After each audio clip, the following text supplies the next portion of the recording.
Hey friends, recently I did a video where I fed myself for an entire week from Aldi with $18. And I'm doing that again, but this time it's going to be for my whole household of 3 adults, and I'll be spending just $35 for the entire week. And that $35 is going to be everything that we eat for the week, with the exception of like a little bit of oil and seasonings. $35 is not my normal weekly grocery budget, so you might be wondering why do a video like this. Part of it is that this has been the type of grocery budget I've had to work with in the past, and back then I really didn't know how to cook well and how to get the most out of my money, so this is kind of what I wish I would have known back then. And the other thing is that most of us are only a paycheck or two away from financial hardship, so I could find myself in that position again someday. So let me show you what that grocery trip from Aldi looked like and what we're going to be working with this week. I just got back from Aldi. Here's everything I got with my $35. It actually was $34.95. I'll start over here from the left and move to the right. I bought a dozen large eggs for $2.33. A box of margarine for $1.24. I don't usually like to get margarine, but just for my meal plan that I kind of have in my head this week, I think it's just going to make life easier, so I decided to get it, and obviously I didn't quite have enough for butter. This box of pancake mix was $1.95. A half gallon of milk was only $1.37 this week. I bought a 10-pound bag of potatoes for $4.49. They had some other bags for $3.99, but they were only 5-pound bags, and for that small of a price difference, I decided I'd rather go for the 10-pound bags. I love potatoes. They are a budget meal plan powerhouse of produce. I have a little over 5 pounds of chicken leg quarters. I got this one obviously because it had the 30% off sticker.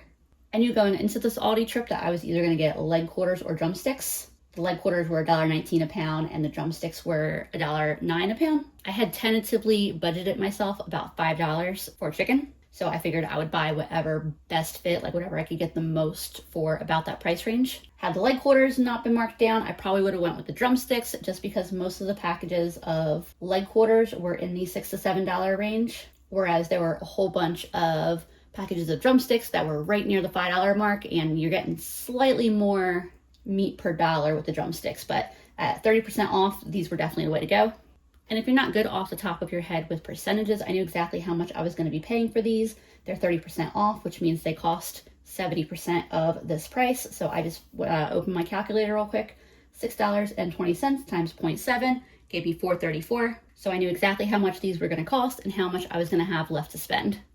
3 pounds of white rice was $1.99. The black beans were $2.69. It's unfortunate that the 2-pound bag of black beans was more expensive than the pinto beans or the northern beans, but the things that I want to make with beans this week, I need the firmer texture of the black beans over the softer, creamier texture of the pinto beans or the northern beans. So black beans it is. 3 packages of active dry yeast was 99 cents. A bag of frozen mixed vegetables was 95 cents. I got a pound of ground turkey for $1.99. This is frozen, so I'll put it in the fridge so that way it can thaw out and will be ready for when I'm ready to use it. This package of extra firm tofu was $1.35, which is a fantastic price that Aldi carries these at. 2 pounds of carrots is $1.35. 5 pounds of flour is $2.19. 3 pounds of yellow onions for $2.09.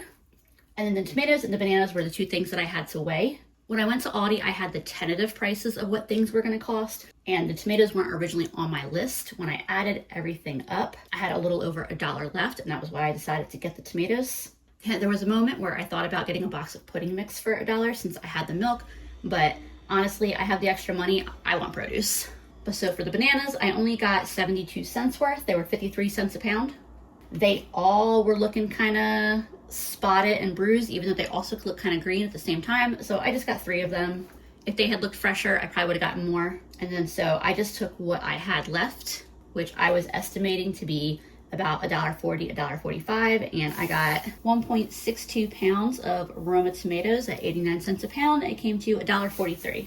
And so my total ended up being, like I said, $34.95.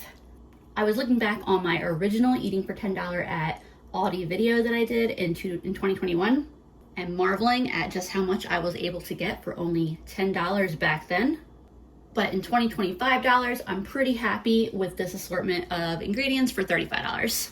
And when I do these limited budgeted videos, I also like to give myself a really limited pantry of things to pull from. And the bulk of these things are going to be things that just add a little bit of flavor to dishes, and you could swap them out with whatever you have available to you. Part of making food taste good on a budget is getting creative with whatever flavorings you have. So I've just got a little bit of vegetable oil, a little bit of sugar, a little bit of soy sauce, and I don't actually buy it in these expensive little jars. I just keep refilling this one. I've probably had this for like 3 years now, maybe more. Hot sauce, taco seasoning, and a Cajun style seasoning. These are all from the Dollar Tree. Garlic powder, pepper, salt, and some chicken bouillon. This is the entirety of anything extra that you'll see me using that isn't from the $35 that I just spent. I just set my oven to 425. I'm gonna get these chicken leg quarters started. The prep for these is gonna be super easy. I got them on a sheet pan here. I do like to toss my leg quarters when they're like this in seasonings and breadcrumbs. Like, that's my favorite way of baking them, but I do not yet have any breadcrumbs, but that's okay. These skins are so fatty, they're gonna get nice and crispy and will be delicious. So I'm just gonna quickly season them with salt, pepper, garlic, and some of that Cajun seasoning, and then as soon as my oven finishes preheating, I'll pop this in the oven for 45 minutes. Also gonna get some dough started. So I've got 2 cups of hot water here, hot being like 110 degrees. I'm gonna toss a little pinch of sugar in there before adding in one of my packets of yeast, and that little bit of sugar is just gonna really help get the yeast going. I'll mix this around real quick and then I'll let it sit for like 5 or 10 minutes to activate. While I'm waiting for my yeast to bloom, I'm gonna quickly chop up some of my potatoes that I washed up for some mashed potatoes. I got my Instant Pot insert right here. You could, of course, cook them by just boiling them in a pot of water on the stove, or whatever your preferred method of making mashed potatoes is. I didn't peel my potatoes because I don't mind the skins. They provide a little bit of extra nutrition. It saves me time. But if you did want to peel your potatoes, and I might make a dish later this week where I peel some of these potatoes, I definitely recommend tossing them in some oil and seasonings and cooking them up in the oven till they're crispy. Really good. I'm horrible with potato math and estimating the amount of potatoes that I should use, because I was worried that this was, I don't know, it seemed like a small amount of potatoes, but now that they're chopped up and in the insert, that feels like plenty. Though I will say I am not worried at all about it having too much mashed potatoes. Any mashed potatoes that gets made will easily be used up, either via leftovers or other stuff I'm making. And to cook these in my Instant Pot, all I'm doing is adding a cup of water. I'll pop the lid on and these get cooked under pressure for 5 minutes. I'm gonna chop up some carrots. I'm still solidifying my meal plan for the week, so I'm just kind of deciding how many I want to use. That might be a good amount. I have a sense I'm going to easily finish up this whole 2-pound bag of carrots this week. I'm comfortable with the amount of meat, protein and carbs I have. If I had another $5 or $10, I think I'd probably be putting it all into more produce. I'd love maybe another bag of carrots. I don't know. That might be overkill on the carrots, but I would have wanted a head of cabbage. Butternut squash was on sale this week, but not quite on sale enough for me to get one with $35, given all the other stuff that I needed to get. Bag of spinach would have been nice.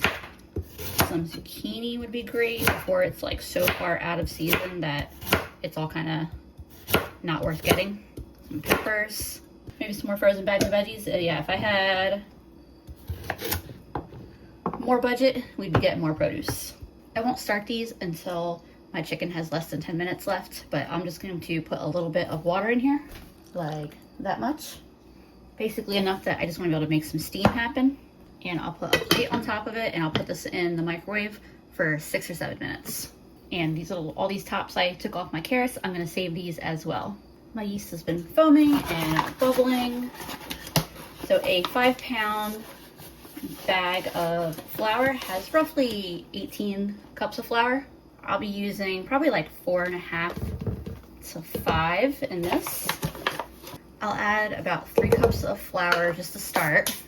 Also adding about a 1/4 cup of sugar, a little bit of salt, maybe a teaspoon or 2 of salt, and a couple of tablespoons of a neutral oil.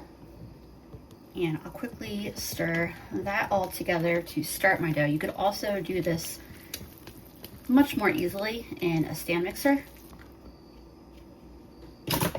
There's a 1/4 cup of flour, and then I have a 1/5 cup of flour, but I'm not gonna add the whole thing yet because I may or may not need that entire cup. The most accurate way to make breads is to weigh your flour, but even then, little differences like the amount of humidity in the air always seem to affect how much flour you ultimately need. So these days, I largely just go by how the dough looks and feels. I'm gonna keep adding the flour in and mixing it until I have kind of a shaggy dough that isn't quite so like gloopy.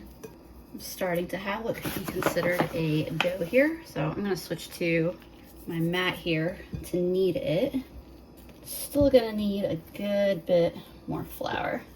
So while this would probably be like a 5-minute job of kneading in the stand mixer, probably like around 10 minutes by hand.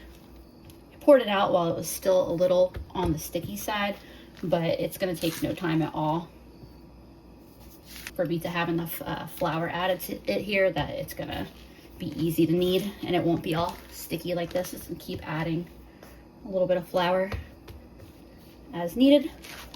As needed, haha. Here is where I'm at with my dough. Wasn't keeping firm track of how much flour I used. I don't know, 5.5, maybe 6 cups. I'm just adding a little bit when needed. Doesn't help that my house is crazy humid tonight. So it's a really soft, easy to knead dough. It'd be easier if I was doing it on my counter. Just because my mat here kind of wants to slip with this particular dough. But tacky is fine. We just don't want it to be actively sticking. So I'm happy with this. It is nice, it is soft, it is smooth when I pull it back. When I pull it up from my mat has a texture, so that shows on the dough. And into the same bowl that I initially mixed my dough in, I'll spread a little bit of oil in there. And I'm just gonna roll my dough ball around just so that way it's nice and lightly coated in oil, so it's not gonna stick to my bowl. And I'm gonna let this rest and rise for an hour and a half. I'm just gonna get a clean dish towel to put over top. And if this particular bread just seems like too much work, but you still wanna make some homemade bread, you don't have a stand mixer, I have many times on my channel, and I have a whole video of it, done a no-knead bread. So you don't have to worry about blooming the yeast, you don't have to worry about kneading the bread. So feel free to check that out if you want an easier one. I've been using this bread recipe more often lately, even though that used to be my go-to, just because I really love how this one comes out. And I'm gonna move this off this counter for that rise, so that way I can finish up with making dinner. You can see there, I've got my chicken leg quarters out of the oven. They look fantastic. I'm starting to heat this pan up here. I just dropped a little margarine in there. I'll get back to this in 1 second when that's once that's warmed up. Here are my potatoes that I drained. Drop a couple pats of margarine in there. Season with some salt, some pepper, some garlic powder. Throw in a little bit of that Cajun seasoning too, because why not? Got my handy dandy hand mixer here, and I'm just gonna blend these up. Actually, I gotta add some milk, don't I? A little bit of milk in there.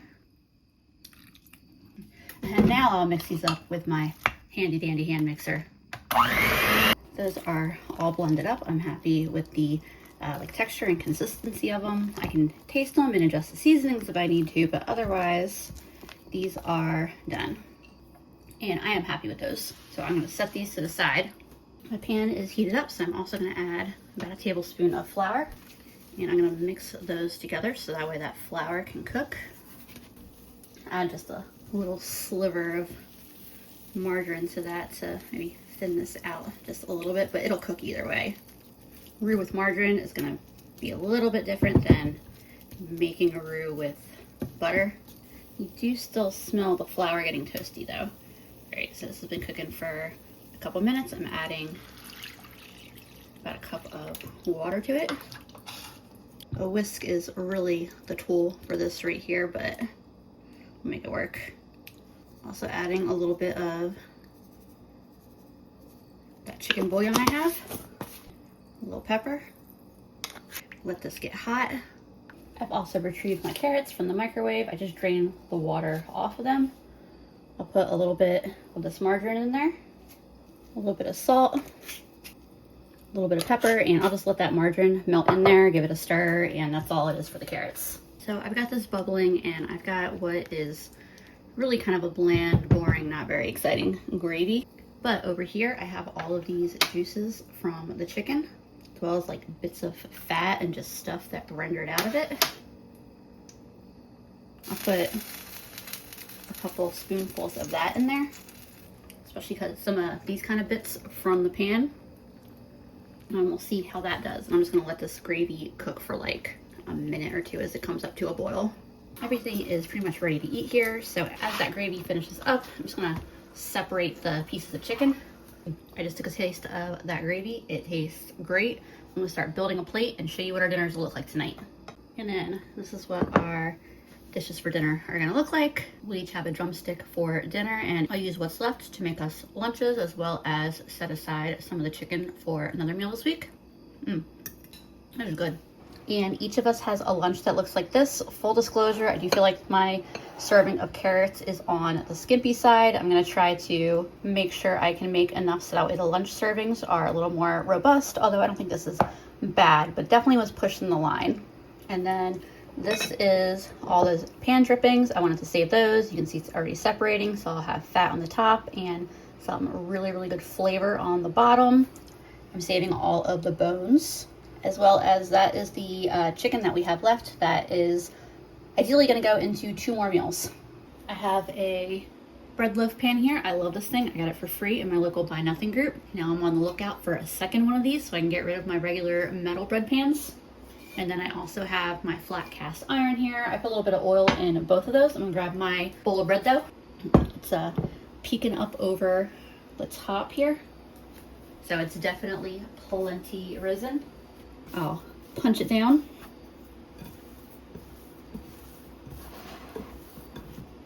I just cleaned my counter, so just put it onto my counter. I'm gonna divide it.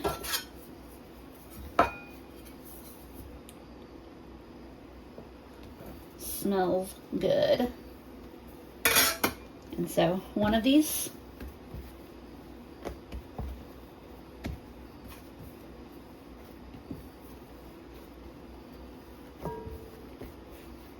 I'm just rolling into a loaf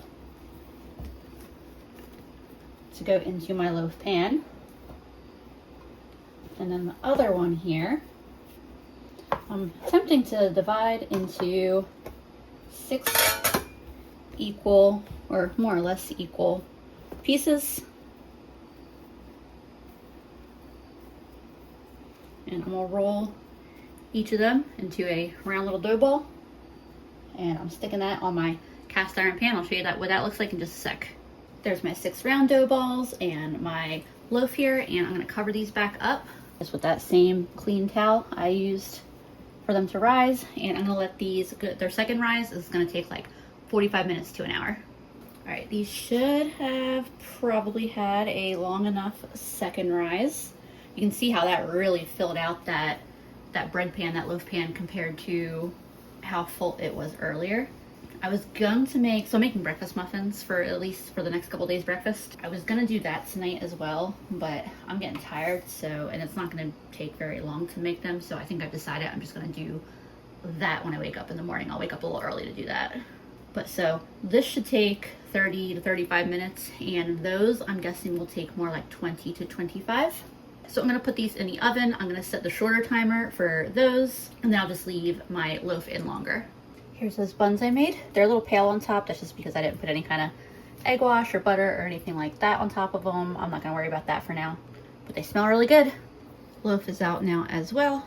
I'll let these cool for a little bit, then I will transfer them to a wire rack. Probably just cover them with a towel for tonight. Hello friends, good morning. I do not have much time to get this together.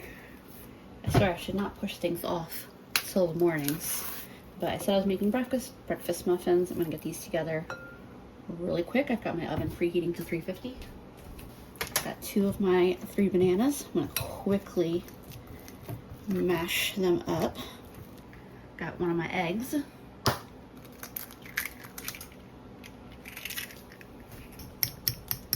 And get that mixed in with the banana. And I just remembered, preheating my oven, I put my clean sheet pan in there. Get that out real quick. Okay. I like going banana then egg just because it makes sure that that egg gets mixed really well. I'm gonna add a bit of sugar. I don't usually go too heavy on sugar because I just don't need them to be super sweet. So I'll do a 1¼ cup. You could also go brown sugar, honey, molasses. Does anyone really use molasses anymore as a sweetener? My pancake mix.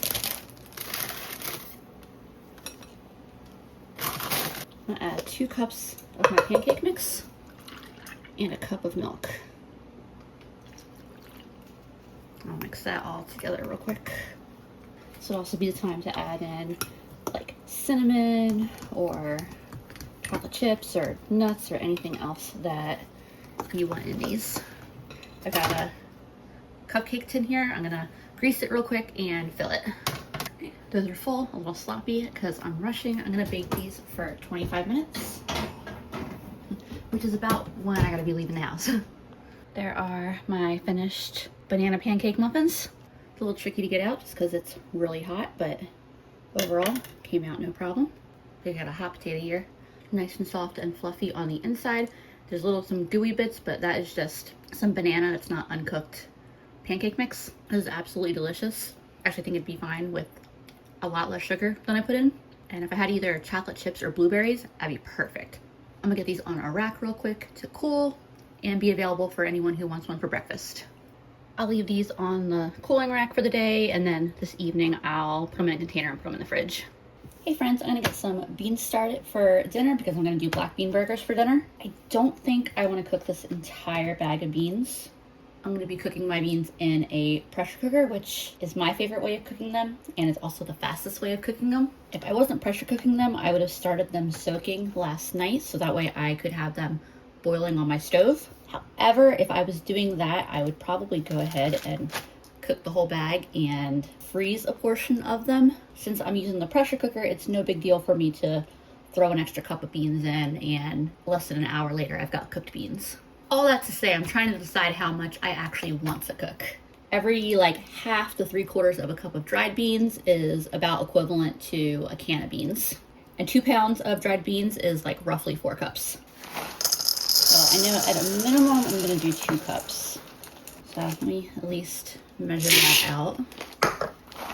Maybe I'll do like 2.5 cups. I feel like that will be plenty. And if I need to make more later in the week, I'll do that. I have my meals kind of tentatively planned, but especially towards the end of the week, things could change up. I put my beans in a colander because I like to rinse them and kind of sort through them and make sure there aren't any little stones or clods of dirt or just anything in here that I don't want in my final cooked pot of beans. I cook a lot of dried beans, and I will say I don't find rocks or weird stuff often, but I also can't say that I've never found any. So it's definitely worth just sorting through really quick. These look good though.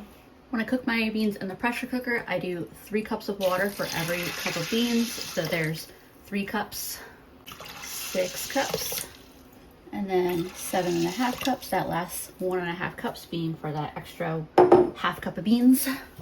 Get the lid on here. And I'll cook these for 35 minutes.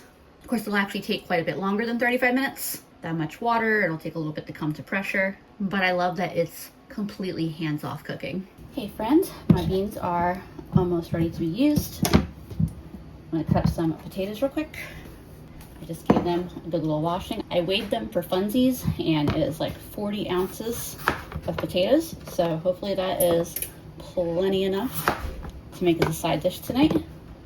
I'll just chop them up into various size little chunks and wedges. Got all my potatoes diced up. I had to yell at my mom because she came up behind me and started stealing chunks of raw potato to eat. Adding some oil to this, as well as some seasonings, salt, pepper, garlic, and that Cajun seasoning that I like. Some nice, delicious, well-seasoned potatoes. And then I'll toss this all around so everything gets coated in the oil and the seasonings. And then I'm gonna dump this onto a sheet pan. And I have my oven set at 400. I'm gonna put these in for 20 minutes for now. Ultimately, I'll cook them around 35-40 minutes. I'm hoping that at the end of the 20 minutes, I'll be ready to put my black bean burgers in to cook. I've got 2 carrots that I just washed off. I don't worry about peeling them. I got the ends. I'm gonna add them to my little scrap bag. And I'm gonna dice these up small-ish. Basically, it's the smaller the better, but I'm not gonna spend a lot of time like stressing about it. Got my carrots cut up. It's probably like a cup of carrots, and I've got a cast iron with some oil in it here. And I'm adding them so that way they can start to soften. I also grabbed an onion. And just like with the carrot, I'm gonna save the ends and the peels that I cut off. Add them to my baggie. And a lot of times that real thin papery outer skin is dirty, and I'll compost that with the skin underneath that. Goes into my scrap bag. And then just like with the carrots, I'll quickly dice my onion up, and I'll add that to cook in with the onion as well. I'm also quickly chopping up into small-ish pieces, which I guess you don't really need to be too small because they'll break down in the pan, but 2 of my Aromas, I like to add either some ketchup or barbecue sauce or tomato sauce or tomato paste, but I do not have any of those to use, so I'm gonna chop up a couple of these tomatoes and throw them in with the onion and the carrots, so that way a little bit of the liquid in them can cook off. I guess technically I could have bought tomato paste as an ingredient instead of fresh tomatoes, but I just, even though I didn't actually have any use in mind for these fresh tomatoes when I grabbed them, I had them on my mind and I really wanted them. Now I need to retrieve some of my bread here for breadcrumbs. I grabbed a different cutting board because the other one was wet, and I don't want to get the whole bread loaf wet because some of this will just be eating with meals and just as personal enjoyment. Man, I think I might end up making another batch of loaves because I feel like this is going to go really fast. I don't want to go too skimpy on my breadcrumbs. That might be, let's do one more little slice. I'm cutting them in really thin slices just so that way they'll hopefully toast up quick. I'm just cutting these up into little tiny bread cubes. It's okay if they're kind of messy. If I'd already cut into that bread loaf earlier, I would have just let a few slices sit out and kind of like get stale overnight or whatever. But since we hadn't cut into that loaf yet and I wanted to keep it super fresh, I didn't want to cut slices just to make them go stale yet. So I will do it in the oven. It'll get nice and toasty. So I just put a little bit of oil in and some seasonings, and I'm gonna lay this out on a sheet pan, another sheet pan, and I'm gonna pop this tray in my oven for just a few minutes so that way these can dry out and get toasty. These were going a little bit too slow for me in the oven with the potatoes, which makes sense. The potatoes are probably a steamy environment also anyway, so I stuck them under the broiler and they cooked up quick. And that dark murky looking liquid there is my beans. They're all cooked and delicious looking. I want to dry these beans out a little bit. So on that same sheet pan that I just had The breadcrumbs, I'm gonna get 3 cups of my beans. It's equivalent to about 2 cans. And spread them out on that sheet pan and pop them in the oven to dry out a little bit. Same thing as if I was using canned beans. They just make better black bean burgers if you dry them out a little bit. Ooh, hot. But I'm just gonna spread these out so that way they can dry out nicely. And then as soon as these are dried out, I can make my patties.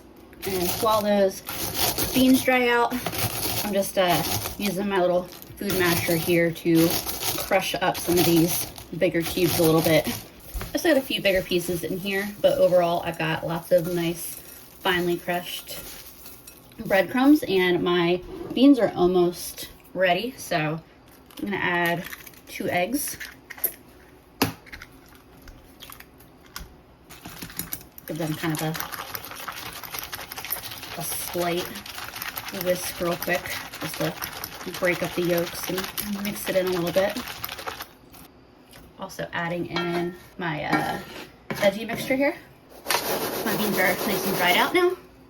And similar to the breadcrumbs, I just want to mash these a little bit. Not to go crazy, not like I'm trying to make refried black beans or anything like that, but it'll help bind everything together really nicely. So over here, I'm gonna add a little bit of soy sauce, and then I seasoned the breadcrumbs, but that is not nearly enough seasoning for these black bean burgers.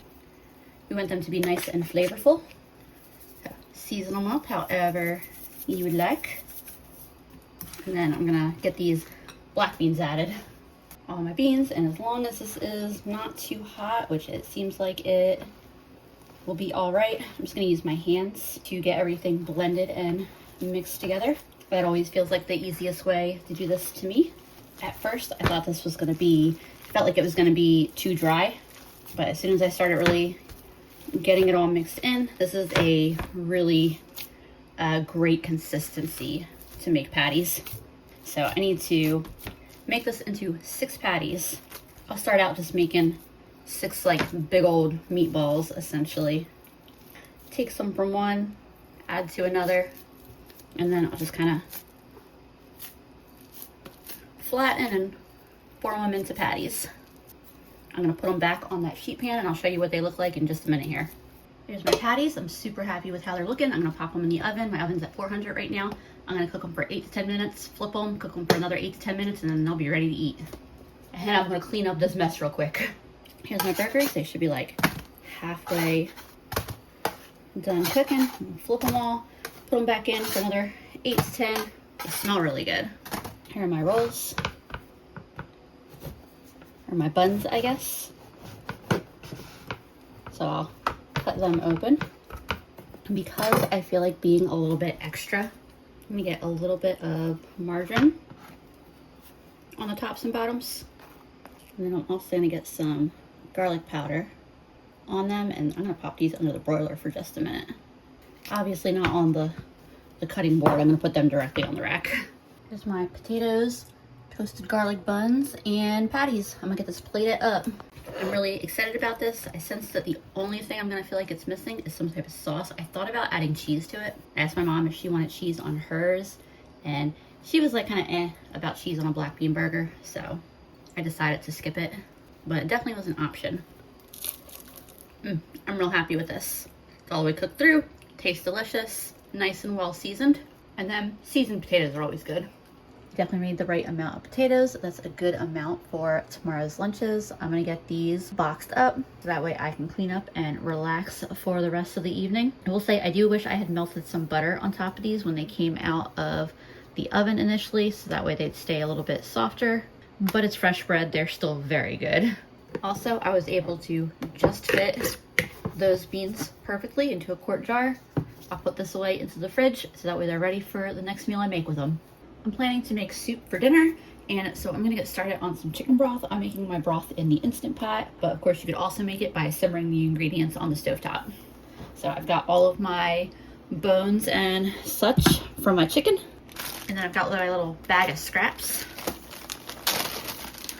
I'm adding all of that to my Instant Pot insert. I also decided I'm just gonna cut the ends off all of these carrots that I have left to include as well, because this is the only broth I'm gonna make this week. And I'd love to have that extra little bit of flavor in my broth. I also already know I'm planning to use an onion with dinner anyway, so I'm gonna chop it up now so that way I can use the peels in my broth here. And I'll just take my diced up onion, put it in the baggie that I kept the scraps in, and just toss that back in the fridge until I'm ready to start dinner later this evening. It's not a ton of bones and veggie scraps, but I'm gonna see if I can get a good 8 cups of broth out of this. I'd like to be able to use 5 or 6 cups for dinner tonight, and then a cup or 2 for dinner tomorrow. And I'm gonna cook this for 2 hours. My broth is done, and for dinner tonight, I have my like big enamel cast iron going. I got a little bit of margarine in there. Dumping my onions from earlier in there, and man, these things are potent. I opened my fridge and that's all I could smell. I also got 3 carrots here that I'm gonna chop up real quick. And that's what those 3 carrots look like, all chopped up. I'm adding those in as well. I had plans to make, because I'm making a chicken and black bean soup, and I actually had plans to make gnocchi to go in it, but I do not have time to do that tonight, so I'm just gonna cube up some potatoes and stick with that. I've got my potatoes cut up and ready to go. I'm not quite ready to add them yet, and I was thinking I think I will make gnocchi as a meal later in the week. My onions and carrots are cooking up very nice. I'm almost ready to go ahead and add in my broth. Get some pepper in here, and some garlic powder, and some of that Cajun seasoning, because I don't know, I put it on so much. You know, if you got a seasoning blend that you really like and it's basically your signature seasoning, why not? Get this opened up, and I'm gonna just kind of scoop a bunch of this stuff out. I'm not necessarily worried about getting every little bit out. Let me at least separate the big stuff. See, them bones are clean now. This over here is smelling great. Get a cup of broth added there. Another cup. There are definitely easier ways I could be doing it, but this is what I'm doing at the moment. Alright, so there's 4 cups to start. And I'll get all these potatoes in here because they'll need time to cook. Let me get 1 more cup of broth in there, so I'm at 5 cups of broth added to this soup, which is looking a really nice color right now. And I'm putting the lid on that and turning the heat up. Like I said, I want to get those potatoes cooked. I got my leftover chicken out. I'm going to use about half of it in tonight's dinner and then half of it in tomorrow's dinner. So this half will go back in the fridge. And I'm going to give my potatoes a head start in cooking before I add my chicken. I just want it to be ready to go. My potatoes are softening, so I'm gonna get some more ingredients in here. That's some soy sauce. Worcestershire would also be a great option. Get that chicken in here, and then I got my beans. I'll use a spoon to get it out like a civilized person, I guess. That's about a cup and a half, maybe just slightly more than a cup and a half beans. All those cold ingredients. Took the temperature here down a little bit, but it'll come right back up. Here's that extra, all the liquid from the pan when I cooked the chicken. You see the fat cap solidified on top. And then I've got a really gelatinous spoonful of chicken goodness here. I'm gonna drop some of that in. It's probably a bit more concentrated than what I was able to get from the broth. Definitely needs a little bit of salt. I don't want to add too much salt because I might add just a little dash of bouillon. The flavors are like just about right there. And when in doubt, you can always let everything cook together longer, and that's gonna introduce more flavor to the broth. I'm actually not sure it needs any bouillon. I think this is actually just need a little salt. Turn the heat off of here, and the last thing I want to do is add some milk. That's probably maybe 3/4 of a cup. I'm gonna stir that in. It's gonna give it a nice richness and creaminess. And then there's what the final bowl of soup looks like. Nice and hearty and filling and delicious. There is the broth I have left. Here's my mom's lunch for tomorrow, and then that's what I got left, and I'm gonna divide that into 2 more lunches. And with that, I am done for tonight. Minus cleaning. Bleh. I'm kicking myself also because I just really remembered I was supposed to eat bread with dinner. So I'm just gonna cut up some slices to pack with our lunches. Make nice thick slices that'll be good for dipping into the soup. Alright friends, I have actually decided to split this video into 2. Because I'm making a different dinner every night and doing a lot of homemade stuff, it's just getting pretty long. However, this video is fully recorded, so I'll have the rest of it out real quick. If you're watching this after part 2 is up, I'm gonna have it appear somewhere in the screen right here. Otherwise, it'll be another video that YouTube thinks you'll like. And then I'm also gonna put up a link for that easy bread video that I mentioned. I appreciate y'all for hanging out, and I'll see y'all with part 2 very soon.